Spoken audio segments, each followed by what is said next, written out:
Hey, how you doing? Exciting news for those wanting to come to Taiwan. There is a new visa available, which can be 3 months, extending to 6 months, with the potential to turn into a work permit. I'm going to discuss through this right now. However, there is a slight catch. It is a digital, they say a digital nomad visa, and there are some conditions which come with that. Although anyone can be a digital nomad, there is a salary range which you have to be hitting depending on age to ensure that you can apply for the visa. But there may be a nice little loophole, not so much for the loophole, but something which makes it a bit more possible. Anyway, let's get into it. Now, the source of this news, obviously, do your own research on the Taiwan Visa website. Okay, what is the Taiwan Visa website? Just do some Google searches. You'll be able to see through all of them. Also, check out the playlist on my channel because I do have all information on different Taiwan visas on the playlist. Look at the playlist on the playlist. Look at the Taiwan guides playlist. Okay, the guides and information will show you all the different visas, and it will kind of give you an outline of the previous digital nomad visa. But this source is coming from Taiwan News. Okay, so Taiwan News is, you should think and should hope is reliable, and it starts off with Taiwan debuts digital nomad visa. Before, there wasn't a digital nomad visa, it was just a visa which digital nomads could apply for, which is the gold visa. It's slightly different, but go and do your research on that. You can find info on my channel already. Now, it says 3 month visa can be extended to 6 months and converted into other work visas. Good. So I'm going to skip through. I'll just go through the intro just to give you an idea. Okay, it says a new visa that enables digital nomads to stay in Taiwan for up to 6 months went into effect on Wednesday. Okay, now the day of making this video right now is Friday, so it's already been running now for a few days. It's went into effect. It's in effect already last Wednesday. Okay. And they're basically saying, right, yes, look, digital nomad community has around 35 million people globally, which is true. Okay.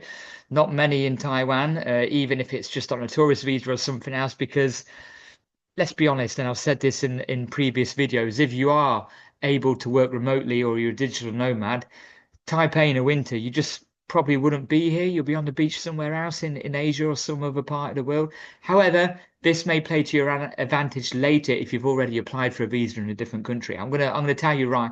I'm gonna tell you. I'm slurring. I'm drinking coffee. I'm not even drinking vodka. I'm gonna tell you why in a moment. But before I do that, please hit the subscribe button. Look, I'm not into begging like many others, but I need you to get all the information out to new people, and also so my existing subscribers, hopefully you can get the videos pop up so you can watch it as well, because algorithm, that tricky algorithm, okay, it's difficult to get your videos showing. So give it a thumbs up, give it a like, much appreciated. It always is generally appreciated. And also subscribe if you're not already subscribed. Okay, I give you consistent information and videos because I'm living in Taiwan. I'm not one of these people that just visit Taiwan and go, oh, 10 best things to eat in 24 hours. Well, maybe I have done that already, but I give you on the ground information as it comes, and also videos which may be helpful for people wanting to come or people who are already here. So let's get into it. Yes, so already got into it. Let's get into it further. So yeah, all of a sudden we realize that it's a massive market, okay, and it could be beneficial for Taiwan. Okay. Now they also go on to say that, if Korea are doing it and Japan are doing it, whatever's good for them is good for us. Now, the most important part here is in the middle of the article, eligible individuals. Okay. This is where it is slightly annoying. It's not bad for some people of some age, and then it's a bit ridiculous for people of another age. Foreign nationals who are professional, but you can just say you're professional, right? And able to work remotely digitally. So that could be anyone, right? You could be a professional marketeer, a digital marketer. You might make websites. You may be a digital, or what's it called, remote secretary, okay? You are professional, even though your work may suggest otherwise. Um, During their stay in Taiwan, they are prohibited from working for local employers. Okay, so basically it's saying with your stay on this visa, you can't work for an organization. You can't, you know, say you can't. Look, no one knows it. There it is a gray area. Okay, I'm not suggesting that you can or you should. That's not for me to say. However, if you are caught working for someone else whilst you're on this visa as a digital nomad, you'll probably get fined or deported. So, eligible individuals. Number one, individuals working remotely in Taiwan. Number two, those who have applied for digital nomad visas in other countries and intend to work remotely in Taiwan. So this will be useful. I'll go back to this after the next one, number three. So if you've applied for a digital nomad visa in Vietnam or Indonesia or anywhere else which gives you a digital nomad visa, you are able to then carry it over to Taiwan without having to apply again. Now, this is ideal because of point number three right now. Number three, individuals aged 30 or above with annual income of at least 60,000 USD. So if you're 30 or older, you need to prove that your last year says in the previous year, your previous year, that you had an income of at least 60,000 US dollars. Okay. Now, you may be a professional digital nomad and you might just be making enough to survive in other Asian countries, okay? Look, 60,000 USD on average for someone who may just be working remotely is quite high, in my opinion. That's around £40,000, okay?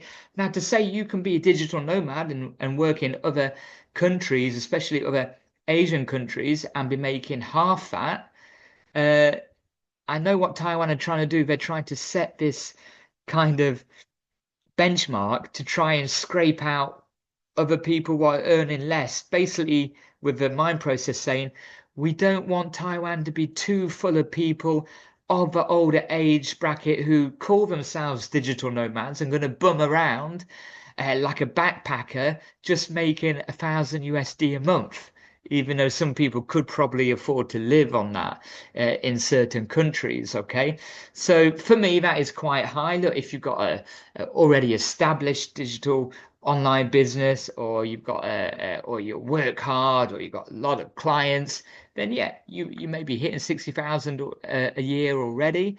You may even be surpassing it, which, you know, as an older worker with an established company, you should be. However, on average, if you're just a digital nomad and making ends meet or making an okay living, you know, not a bad living, you have to be aged 20 to 29. So it goes on to say those aged 20 to 29 with an annual income of at least 24,000 USD. Okay, so as you can see, it's less than half if you're in the age bracket of 20 to 29. Now, you might be thinking, well, if you're older, well, that's not really fair. So I would suggest if you're older and you're not earning 60,000, just a suggestion. I don't know if you should do it or could do it. I'm just speaking out loud. I'm just thinking out loud here. Can you apply in a country where it's easier to get your digital nomad visa and then come to Taiwan? Because it's already stated that you can move here or apply for one if you've already applied for one in another country. Maybe it's an idea. So if you're age 20, 29, look, if you're from most countries, you'll be able to get on a working holiday visa anyway for 1 year. However, you may just want to get this one. Up to you. So if you're in this age bracket, you have got a couple of choices. Like I said, go back to my playlist, okay, with all the visa guides. You'll be able to get more information on a working holiday visa. Now, visa validity. A short-term visa will be issued with initial validity of 3 months. Before expiration, it can be then extended for another 3 months, giving in total 6 months. Okay, so in total it's 6 months. It then says, this is confirming applicants who have previously obtained digital nomad visas from other countries, the Ministry of Interior's review process will be waived and the Ministry of Foreign Affairs will directly issue the visa. So that's saying that if you've already got your digital nomad visa from another country, it will be waived here in Taiwan. So if there's a lower salary threshold from another country, you may have to get it translated, okay, and get it notarized, but for Mandarin Chinese use, but then you will get it waived and you can get your visa here in Taiwan. So that is the potential loophole I'm talking about. The visa can later be converted to a work visa, or the holder can apply for an employment gold card or entrepreneur visa. However, once a work visa is issued, the digital nomad visa will become invalid, okay? So it does give more options. This is really positive. There is a bit of a loophole, and it's giving you an opportunity and more options to get a work visa if a company snaps you up. And you should be doing your groundwork whilst you're on here. The same groundwork you can do when you're on a tourist visa anyway. Foreign nationals may bring their spouses and children to stay in Taiwan, but all applicants, including their spouses and children, must purchase adequate commercial insurance. Okay. So here you go. It also goes on for future plans about other regions of Taiwan, how the government may help with potential living or relocation. Okay, so look, it looks like they are putting a bit of an effort into rolling this out. And this is good news. It doesn't matter if it's later than other countries, okay? It does take Taiwan a bit longer sometimes.